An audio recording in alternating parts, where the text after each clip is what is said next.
Welcome back for another Friday Night In with a brand new story. Tonight, we've got a fresh mixtape for you, following a sound technician who comes across an audio recording of something horrific. Past the dutchie upon the left-hand side, and past the aux cord upon the right. This is Sounds from Hell. It was the middle of the night when I heard it. I'd been finalizing a project on Pro Tools when an email came in from my friend Greg. The subject line was "Let me know what you think." There was nothing in the body of the email, but there was an attachment, a .wav audio file, less than a megabyte in size, and displayed a 30-second runtime. I sent back an email asking what it was. He responded quickly, saying that's what he needed me to find out. I'm not surprised Greg emailed me about it. I'm a sound engineer and do post-work for documentaries and some low-level TV shows. I mix, design, clean up dialogue. I do Foley and score. I'm good at everything, but not great at any of them. But I also know Tor networking and frequented the deep web using multiple VPNs and a customized sound room/Faraday cage I'd built myself. In the second email, Greg told me he'd been sent the file from a Reddit link, which was now gone. The subs were taken down and the spark around it quickly went out, but the file came back online and started moving through Telegram and Discord. More and more people listened to it, debating and theorizing what it was. One person managed to track the file back to the dark web, but from there, it was impossible to trace to an origin. All it had was a name: Inferno.wav. I ran the attachment through 2 full scans of antivirus software I'd modified myself. It came up clean on both, so I downloaded it and opened a visualizer of the sound waves. They were all peaking consistently. I lowered the volume so I wouldn't blow my eardrums, and pressed play. The sounds started immediately, an assault on every sensor in my ear. High, low, and medium pitches. It was producing multiple Shepherd's tones, including in reverse, giving a dizzying, constantly swelling, and decaying effect. The inside of my head felt like it was boiling, like a fever. I was unable to fully latch onto anything after the first few seconds. It was too all-consuming, like a bad mushroom trip in a room with no lights on. The darkness just guides you, and if you resist it, it just gets worse. It felt like it was playing for minutes, hours even. Then it finally ended. I threw my headphones off. I was overwhelmed with emotions and burst into tears. I couldn't explain why. I didn't remember a single thing I heard, like it was all immediately erased from my memory, but I felt like I was changed forever. When I calmed down, I went out back for a smoke and brought a bottle of bourbon to chase it. I felt dizzy and couldn't stand up straight. I leaned against the house and realized the sound had affected my entire ear. It wasn't just my hearing, it was also my equilibrium that was torched. My sense of balance was gone, and vertigo was taking over. I had a second smoke and felt my senses and balance coming back. I could hear the rustling in the forest behind my house, dogs barking somewhere on the property next to mine, the cigarette amber burning, my own heavy breathing. I went back inside and quickly felt like a foreigner in my own home. And as I entered my office, I felt like I wasn't the only one in there. I hit the power bar beside the door and my entire system shut off. When it did and the room was plunged into darkness, I saw the silhouette of something appear against the window, on the inside of the glass, in the room. I scrambled to turn the overhead light on, but the silhouette was gone. I didn't get a good look at it, but it looked like it had 2 spikes protruding from its forehead. I got my shotgun and slept with my bedroom door locked that night, but neither of those could protect me from what was going on in my head. The nightmares came before I was even asleep. They were horrifying and acted as all dreams do, starting without a point of origin, but continuously moving in a forward momentum. They all ended with me in a terrifying vision of hell. I was drowning in lakes of boiling water as fire streaked down at me like sheets of rain. There was an unbearable heat from every direction. I crawled out of the lake onto a moving but solid layer of molten lava. My skin melted and healed at the same time. My eyes burned and mended simultaneously. The pain was excruciating and never-ending, and felt like a burn had scarred the entire inside of my body forever. I woke up in bed covered in sweat and fevering. It was still early, just before dawn, but I wasn't going back to sleep, even though I was exhausted. I took a cold shower and watched steam come off my body as the cool water reacted with my hot skin. I checked my phone and saw 3 missed calls and a voicemail from Greg. It was urgent and panicking. Greg was seeing things he couldn't see outside of sleep, but they were in his house, his room, following him, chasing him, attacking him. They were flashes of beings from some kind of hellish world. Greg was touched by something he described as a demon made out of a dark red mist. The touch burned Greg's arm badly. When he woke up, his arm was still burned and horribly infected. He could barely move it, and it seemed to be moving its way up his shoulder. Greg warned me not to let them touch me. Them. Greg was convinced it was because of the audio recording. He begged me, pleaded with me to listen to the file again, to try to decipher it, figure out where it came from, search for a remedy of some kind. The voicemail cut off halfway through one of his cries. I tried to call him back, but there was no answer. I left a message and told him to call me. I texted him the same thing. After that, I didn't know what to do. Everything felt off. I decided to make some coffee and try to divert myself from what was going on. I needed some crisp ambience from the deep woods out back for a new project I was working on. It would be simple and distracting enough. I rolled a joint to ease my nerves and to smoke on the walk. I grabbed my mic, mixer, and headphones and went out back. I have a good chunk of property in my backyard. There are some old trucks and cars, leftovers from distant relatives of the past. The realty is mostly woods and swampland, but has a few paths and trails that cut through it for four-wheeling and snowmobiling. There was a clearing just off the trails I wanted to get a recording of. The wind came in through the trees in a strange way some mornings, and I'd been trying to capture it right for a few months. I made it there and was recording for about 5 minutes before everything silenced out. I snapped my fingers near the mic and heard it clearly, but the wind disappeared. No leaves rustling, animals in movement, or birds chirping. It was like I was in an anechoic chamber. No direct or reflective sounds, just pure isolation. I turned up all the volume levels on my mixer, but the woods had gone still. Then, a snap. Somewhere off in the forest, a twig broke, and another, but this time in the other direction. Then 2, 3, 4 right after each other. Something was walking, shambling forward.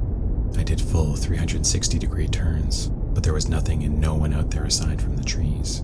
The cracks and snaps got louder, closer, like there were dozens of feet or claws scrambling along the ground towards me. I crouched in fear, covering my head and face and shutting my eyes as a heavy wave of wind and heat knocked against me. I kept my feet and held still, bracing for more. I waited for the sounds or breeze or heat or anything more to come at me, but they didn't come. I stood back up, opening my eyes to see the forest was dark. It had just been this morning, but somehow it was now night. The day had disappeared. I started making my way back to the path to my house, feeling more and more surrounded by unseen predators. A twig snapped somewhere behind me, and I spun to check. Deep in the woods, something was glowing, moving slowly a meter off the ground. It flickered a deep red and looked like a marshmallow on fire, floating through the woods. It was coming towards me. I froze up. A deep pit in my stomach formed, and I was brought back to childhood, to the one time my parents took us camping. As a kid, I burnt my sister's face with a marshmallow I'd let catch fire. It wasn't intentional, obviously, just goofing around, and it turned into a really bad accident, but it left a nasty scar on her cheek that I still don't think she'll ever forgive me for. The little ball of fire traveling forward through the trees looked exactly like that flaming marshmallow. I picked up my pace, finding the path, and making my way back to my house. I checked over my shoulder and saw the ball of fire was still following me. My run turned to a sprint. I didn't look over my shoulder or slow down until I was through my back door, and it was slammed shut. As I caught my breath inside, I saw the ball of fire float past the window and out of sight. I checked my phone and saw more missed calls from Greg and voicemails. I listened to the first one but had to turn it off. The whole recording was Greg crying in pain and fear, begging for help. I went back upstairs to my office. Whatever we'd listened to had affected Greg in deep, physiological and hallucinatory ways, and was starting to do the same to me. I turned the power bar back on and lit up my system and monitors.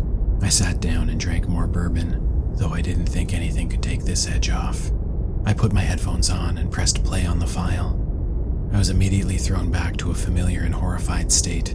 The sounds refound their groove in my ears again, and my muscles tensed, then shut down. This time, I was remembering everything.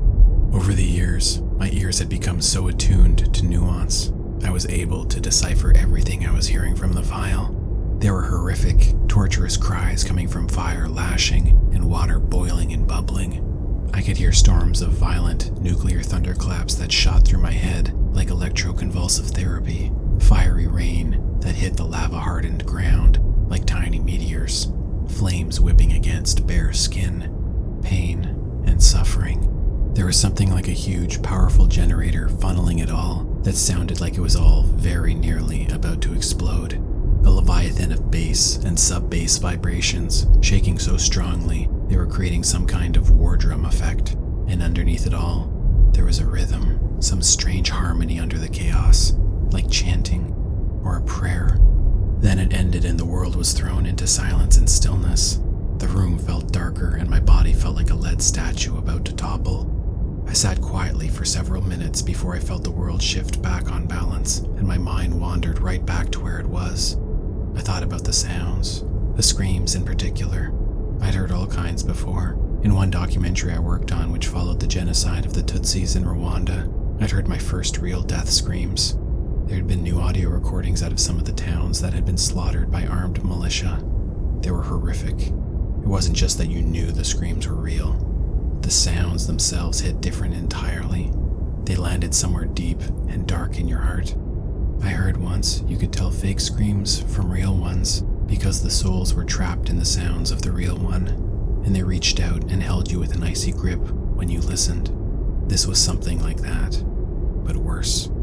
I felt like I was suffering with the screamers. My whole body had heated, and my muscles were tensing from pressures on different parts of me, like the air in the room was flexing. I stared at the file, sitting there on my desktop between my projects and my music. My phone buzzed. I checked the screen, hoping for Greg, but it was his sister, Carly. She was crying. The family wasn't sure how it happened or why, but Greg was dead. Somehow, Greg had caught fire in his room. He ran outside and jumped into the family pool, but it kept burning. It was like the water wasn't touching him. Greg climbed out of the pool, giving up, and died in the backyard. His body was burned to a crisp. The immediate thought was suicide, but there was no sign of fuel or any accelerant used. In fact, they couldn't tell how such a blazing hot fire could have erupted on his body without leaving a trail out of the house or burning a blade of grass in the field he'd collapsed in. Carly asked if I'd talked to him recently, if I'd noticed anything strange about him, if he'd mentioned any suicidal thoughts. I was in shock, but managed to offer my love and prayers while claiming he'd seemed fine to me, which was true. Outside of the last day or so, he was his normal, goofy self. The only thing that had changed was the audio file he'd listened to. I told her I'd stop by the house later to see them and thanked her for calling to tell me. When I hung up, it all became real. I had to figure out what that file was and where it came from. I started up a program I'd created that used different audio translation filters to help with identifying languages in some of the projects I worked on. The program is measured for both pronunciation, sound, and grammatical shape and origin, discerning the language genesis. I was getting back some strange results.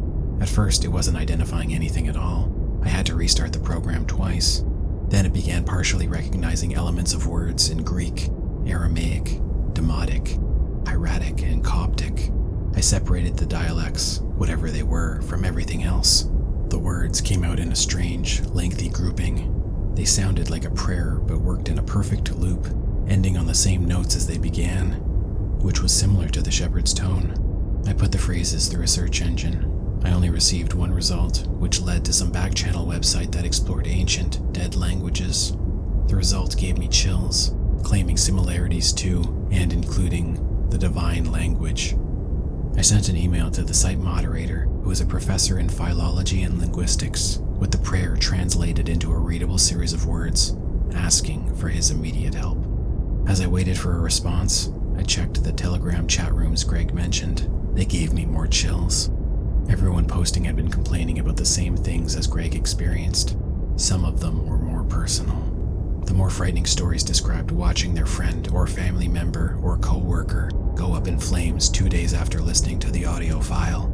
They'd begin by coughing up smoke, then their skin turned black like it was burning, their insides would begin to melt, then they'd spontaneously combust wherever they were. I closed the chat rooms and decided to go out for a smoke. I wasn't going through the woods though, not after last time. I sat on the back edge of the yard and looked out into the woods. I looked at the few old cards in the back, rusting over. I thought about how I used to play in them. I smoked my first cigarette in one of them. First beer, first girl I made out with. They held a lot of memories. Sitting there, trying to break down what was happening, all I could come up with was some sound frequency project or experiment or weapon leaked out or was unleashed and was spreading through various social media channels. I'd read about shady government programs focusing on sound waves and how they alter brain waves to suit various needs. Some needs were more malevolent than others, so this idea didn't seem far-fetched. But then there were the hallucinations, and the extreme heat I kept feeling like a fever blanket pulsing over me in waves. All of this was deeper than some Manchurian Candidate trick. I knew there was one more possibility, however insane it seemed to even think, that the file was, somehow, some way, an audio recording of hell. The idea that there was a hell, let alone that someone had been there and recorded the sounds it emitted and put that online, was insane to me. But here I was. The ambience around me drained out, and the burning of my cigarette was amplified. I focused on it, watching it burn. All of a sudden, there was smoke all around me. I tried to get up, but was no longer on the back steps. I was in the driver's seat of the rusted Jeep out back. I was seatbelted in.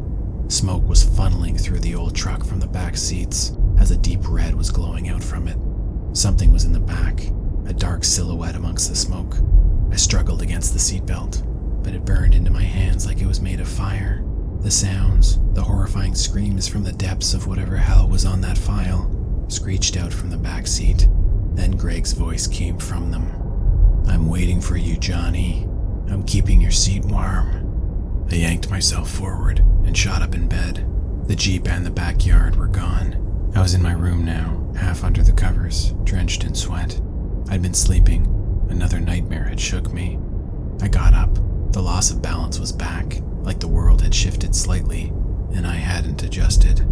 I could see into the hallway, which was pulsing with a deep red glow before plunging into darkness. That same levitating red ball of fire, the size of a marshmallow, floating past my doorway, moving towards the stairs down. I walked out into the hallway, the red pulse continuing to glow on and off. The fist-sized flaming ball was at the end of the hall. It moved down the stairs, disappearing onto the first floor. I followed the ball down, putting my hand on the walls to balance myself, but found the walls and the railing were perspiring. Everything was beading with sweat. The air on the first floor was thick with humidity as I walked through it. It felt like gravity was now pushing and pulling horizontally to the sides instead of vertically down. In the main entrance, I could see into the kitchen, which opened up to dual sliding back doors made of glass. They looked out onto the deck, which had a 10-foot drop down to the ground below. A figure was standing on the deck, looking down into the backyard. The figure turned back and smiled. It was me. Then it stepped over the edge of the terrace and fell. I nervously walked through the kitchen and out onto the deck. I peeked over the edge. Heat burned the skin of my face. My eyebrows curled. My mouth went dry. The pits of hell stared up at me, daring me to look away.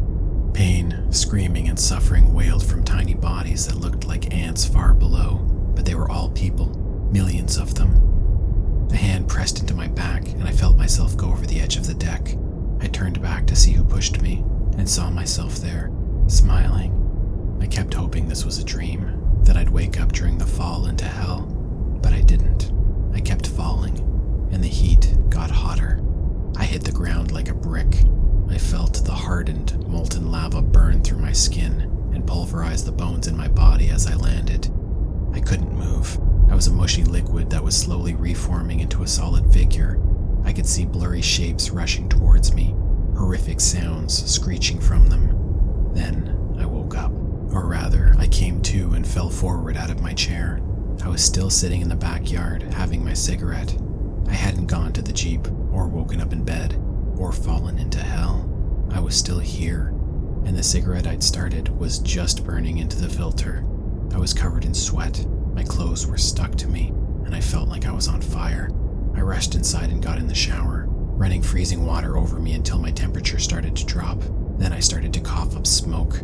I had no idea how much time had passed since I'd listened to the track and realized it could have been 2 days already. I rushed back to my office and found an email response from the professor who moderated the website. Unfortunately, he said he couldn't help a ton, as it was mostly unknown knowledge, but he'd tell me what he knew, and started with what the phrase structure was. It was a prayer referred to as a deified chant. That is, a prayer structured like a palindrome, so it could be chanted backwards as well as forwards and elicit the same message. It was used to honor or worship a deity with supreme regard. The use of the palindrome itself could be interpreted in different ways, but the main explanation for it, the spiritual one, was that a palindrome was a message from angels who were watching over you. Therefore, a palindrome could be used to call angels forth for protection. But this deified chant had one portion in the middle that wasn't a part of the palindrome, and it didn't appear to be for protection. The word Hellel was detected amongst the chants, the word translated to hell in Hebrew. Hellel didn't work the same backwards as forwards, which made the deified chant into something else. I began coughing up huge puffs of dark smoke, and my insides felt like they were burning up. I managed to focus back on my monitor and read the final part of the email as heat waves started to distort my vision. The professor offered a simple suggestion: to play the audio recording backwards. Everything except the one word, Hellel, would play the same, but maybe that word would change the effects. It seemed too obvious, so obvious in fact, it might actually work. I dragged and dropped the file onto a timeline just to check. I reversed its flow and placed my headphones on nervously, and hit play. The sounds started in reverse, and I began to seizure immediately. My sight went blurry as hallucinations filled my vision, then went black. I felt like I was floating in space, no air to breathe or surfaces to touch. I didn't feel like I was a person. I felt like a spirit, an essence floating through infinity. Then a hole opened up and a bright white light poured into the darkness. From the light, I saw bodies toppling over, falling into the darkness below me. The bodies were human-like, but some of them had wings which were burning away as they fell.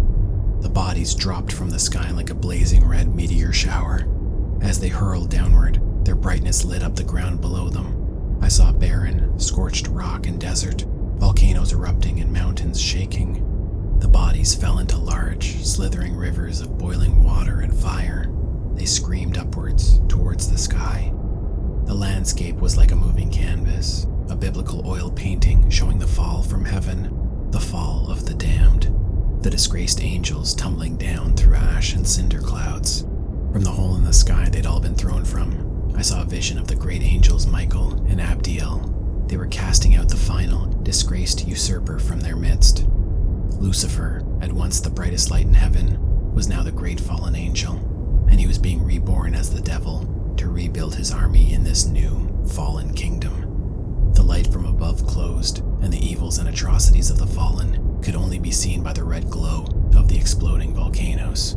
A horrible explosion of sound shook through the hellscape, and I felt my essence implode from its power. Then I was back sitting in front of my monitor. I'd pissed myself, and a pool of sweat had covered the floor around me. My eyes were bloodshot, and the tiny hairs in my nose had been singed away. All I could smell was them burning. Hours had passed, but I was alive. I took another shower, cleaning myself and cooling down the slight fever I still had. I started to feel better. I wasn't sure if I was in the clear, and was nervous to delete the file, so I put it into a password-protected folder on an external hard drive and locked it in a small Faraday cage I'd built.